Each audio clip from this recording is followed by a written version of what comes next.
ये तो हम सब जानते हैं कि बेनेगल साहब की फ़िल्मों के ज़रिए हमको ओमपुरी, नसीरुद्दीन शाह, शबाना आज़मी और स्मिता पाटिल, अमरीश पुरी और कुलभूषण खरबंदा और तमाम एक ऐसे फ़िल्म यानी कलाकारों की एक ऐसी पूरी पीढ़ी है जो हमको मिली है, जिसने कि लगातार जब बेनेगल साहब की फ़िल्मों से जुड़ करके उनका काम सामने आया, तो फिर लगातार वो मंझते गए और उनका एक कहना चाहिए उनका दायरा बढ़ता गया और उनकी पहचान बढ़ती गई।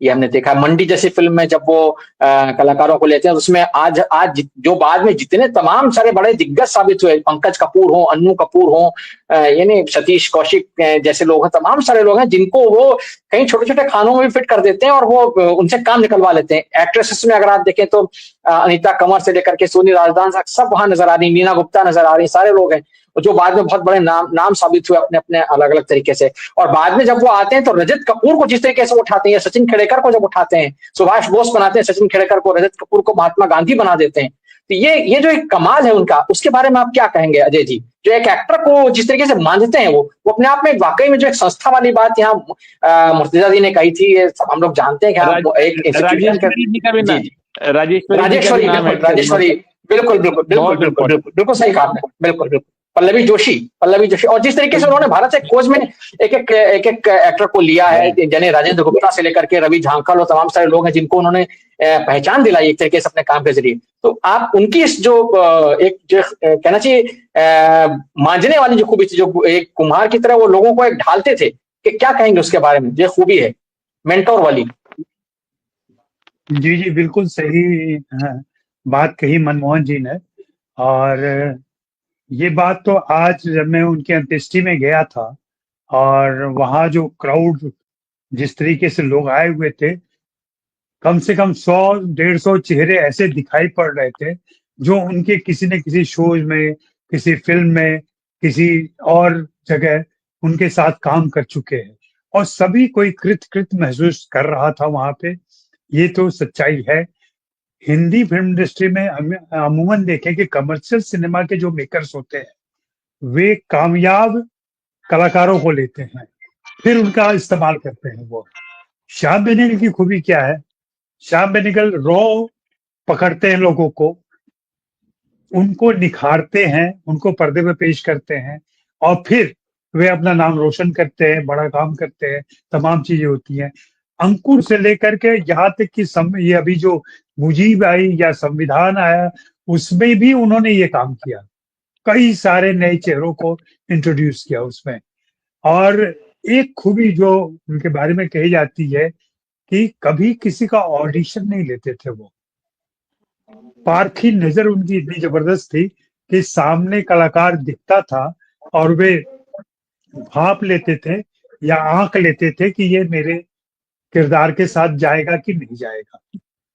उन्होंने कभी भी लुक टेस्ट की बात अलग होती है, कभी उसकी ज़रूरत पड़ जाती है, लेकिन कलाकार को चुनने में उन्होंने कभी ऑडिशन का सहारा नहीं लिया। अभी हाल ही में हमारी कोलीग है भावना सुमैया ने लिखा कि उनको कभी शबाना ने कहा था कि श्याम बाबू के हाथ में एक कैमरा दे दो और तुम सामने खड़ी हो जाओ, वो तुम पर एक फीचर बना देंगे। कुछ कहने की ज़रूरत नहीं है, कोई स्क्रिप्ट की ज़रूरत नहीं है।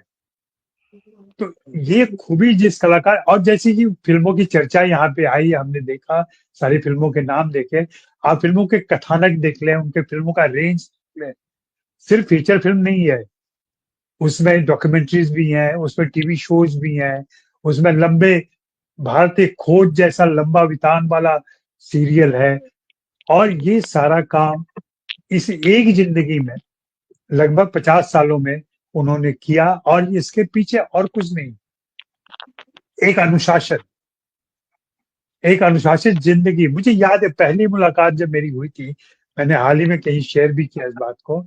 पहली मुलाकात एक निश्चित समय पर हुआ था कि मैं आ जाऊँगा उनके तारदेव के ऑफ़िस में और मुंबई के लोकल की वजह से मैं 15 मिनट लेट हो गया। मैं पहुँचा, मेरी बातचीत शुरू हुई तो उन्होंने कहा, "अजय, आज आप 15 मिनट लेट हैं, तो आपकी बातचीत और आप मेरा जो समय है, वो भी 15 मिनट कम हो गया आपके लिए। तो आपको जितनी बात करनी है उतनी कर लें इतनी देर में और फिर अगर बात करना बाकी रह जाता है आपका, तो हम बाद में मिल लेंगे। आज नहीं हो पाएगा।" और ये ऐसा इसलिए कि उसके बाद फिर उनको दूसरे लोगों से मिलना था। तो वो प्रोलॉन्ग करने की बात कि चलो अब दूसरे को देखेंगे, वेट करने तो उसको, फिर उसके साथ बाद में बात कर लेंगे, ये कभी नहीं रहा। दूसरी खूबी जो मुंबई में, मैं उनके व्यक्तित्व के पहलुओं की बात कर रहा हूँ। मुंबई में तमाम लोग आते हैं, मिलना चाहते हैं तमाम प्रतिभाओं से और बड़े प्रोड्यूसर डायरेक्टर से। जितने लोगों ने मुझसे कभी कहा कि मुझे श्याम बाबू से मिलना है, मैंने कभी श्याम बाबू से कोई सिफारिश नहीं की या समय नहीं दिया। हमने सिर्फ नंबर दिया उनको कि ये है श्याम बाबू के ऑफिस का नंबर, 10 से 5 तक वे ऑफिस में रहते हैं, आप उनको कॉल कीजिए, अगर उनके पास समय होगा तो वे आपसे जरूर मिलेंगे। और 90% मामलों में नया से नया टैलेंट, नया से नया लड़का उनसे मिलकर आया, खुश होके आया, संतुष्ट होके आया। ये छोटी बात नहीं होती है। असल मुझे लगता है कि जो लोग बहुत ज्यादा काम करते हैं ना, वो सचमुच बहुत ज्यादा काम कर सकते हैं। ये हम निठल्ले लोग हैं जिनके पास फुर्सत नहीं होती है। जो व्यस्त होता है ना, उसके पास तमाम फुर्सत होती है सबको समय देने की। और ये श्याम बाबू में जी देखा है। रही बात उनके ज्ञान के, उनके चीजों की जानकारी के, मैं 3 फिल्मों के उनके सेट पर रहा हूँ लंबे लंबे समय तक। बल्कि मेरी फिल्मों की जानकारी उन्हीं के जरिए हुई जो थोड़ी बहुत हुई है। और ये फिल्म संस्कार जिसको मैं कहता हूँ, वो उन्होंने मुझे संस्कारित किया है। मुझे सिनेमा का जनेऊ पहनाया उन्होंने एक तरीके से। और मैंने देखा, सेट पे देखा जिस तरीके से वे कलाकारों से पेश आते हैं, टेक्नीशियन से पेश आते हैं। हम लोग तो कलाकारों का नाम ले लेते हैं, जितने टेक्नीशियंस को उन्होंने इंट्रोड्यूस किया। नीतीश रॉय जैसा आर्ट डायरेक्टर इस देश में अलहदा इकलौता आर्ट डायरेक्टर। नीतीश राय ने जब काम छोड़ दिया तो समीर चंदा जैसा आर्ट डायरेक्टर, ये सारे लोग वहां की पैदाइश है। वनराज भाटिया जैसा म्यूजिक डायरेक्टर, बसंत देव से गीत लिखवाना, ऐसे ही गोविंद और भी निलानी सर, गोविंद संगीत का निलानी। मामला जो गोविंद निलानी का गोविंद कैमरा, निलानी। गोविंद निलानी का कैमरा। जी तो ये सारी खूबियां उनके अंदर रही हैं, टैलेंट की पहचान उनके रही है। और जो जबरीलाल पार्क साहब कह रहे थे और मुर्तजा ने भी कहा भाषा को लेके, मैं तो कहूंगा वो एक खूबी जिसकी जिक्र हम लोग नहीं करते, स्थानीयता। जब भी वो जो भी फिल्म बना रहे हैं, उसमें लोकेलिटी को किस तरीके से ले आना है, उसका लोकल इफेक्ट कैसा पैदा करना है, वो उनको आता था। और इसी की वजह से उनकी हर फिल्म दूसरी फिल्म से अलग है। मैं तो यंग फिल्म मेकर कोई भी मिलता है या नए जो सिनेमा पढ़ने लिखने लोग आते हैं, मैं उनसे हमेशा कहता हूं कि आप कुछ मत कीजिए, सिर्फ श्याम बेनेगल की सारी फिल्में और टीवी शोज 1 महीने में देख लीजिए, आपको जी सारा ज्ञान हो जाएगा कि सिनेमा कैसे देखा जा सकता है, सिनेमा कैसे बनाया जा सकता है। और भारतीय परिवेश में एक बार बहुत पहले उनके एक मैनेजर हुआ करते थे, पायस साहब, जो पायस। तो मैंने उनसे पूछा कि शाह बाबू का काम कैसे चलता है, इतनी फिल्में करते हैं लेकिन इतने कम पैसे मिलते हैं उनको, जबकि कमर्शियल सिनेमा के फिल्म मेकरों के पास तो पैसों का भरमार रहता है। उन्होंने बहुत संक्षेप में जो बात कही थी, जो मुर्तजा ने कही और दूसरे लोगों ने, कि वो पढ़ाते थे, तो वो प्रोफेशनली भी पढ़ाते थे, विदेश की सैर करते थे वो। महीने का एजुकेशन टूर होता था उनका, महीने 2 महीने वो विदेश जाते थे, वहां के विश्वविद्यालय में पढ़ाते थे, उससे पैसे आते थे जिससे उनकी आजीविका भी चलती थी। एक फिल्म मेकर को हमारी सरकार, हम लोग इतना धन या सपोर्ट नहीं कर पाते हैं जिससे वो खुल करके काम कर सके।